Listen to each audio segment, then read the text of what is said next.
मिलकर सुनते हैं उत्पन्ना एकादशी की व्रत कथा। एक बार की बात है, धर्मराज युधिष्ठिर ने कहा, हे भगवान, मैंने कार्तिक शुक्ल एकादशी यानी प्रबोधिनी एकादशी का विस्तार से वर्णन सुना। अब आप कृपा करके मुझे मार्गशीर्ष माह के कृष्ण पक्ष की एकादशी के विषय में बताइए। इस एकादशी का क्या नाम है और इसका व्रत करने का क्या विधान है, इसकी विधि क्या है और इस व्रत को करने से किस फल की प्राप्ति होती है, सब कुछ विधान पूर्वक बताइए। भगवान कृष्ण ने कहा, मार्गशीर्ष माह के कृष्ण पक्ष में आने वाली इस एकादशी को उत्पन्ना एकादशी कहा जाता है। ये व्रत शंकुद्धार तीर्थ में स्नान करके भगवान के दर्शन करने से जो फल मिलता है उसके बराबर पुण्य देता है।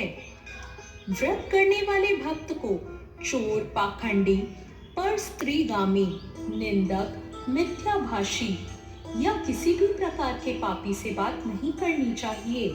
इसका महात्म मैं तुमसे कहता हूँ, ध्यान पूर्वक सुनो। युधिष्ठिर ने कहा, हे भगवान, एकादशी तिथि सभी में उत्तम किस प्रकार है, विस्तार से बताइए। भगवान ने कहा, हे युधिष्ठिर, सतयुग में मरु नाम का दैत्य उत्पन्न हुआ था। वो बहुत ही बड़ा बलवान और भयानक था। उस प्रचंड दैत्य ने इंद्र, आदित्य, वसु, वायु, अग्नि आदि सभी देवताओं को पराजित करके भगा दिया। तब इंद्र सहित सभी देवताओं ने भयभीत होकर भगवान शिव से सारा वृतांत कहा और बोले, हे कैलाशपति, मरु दैत्य से भयभीत होकर सब देवता मृत्यु लोक में घूम रहे हैं।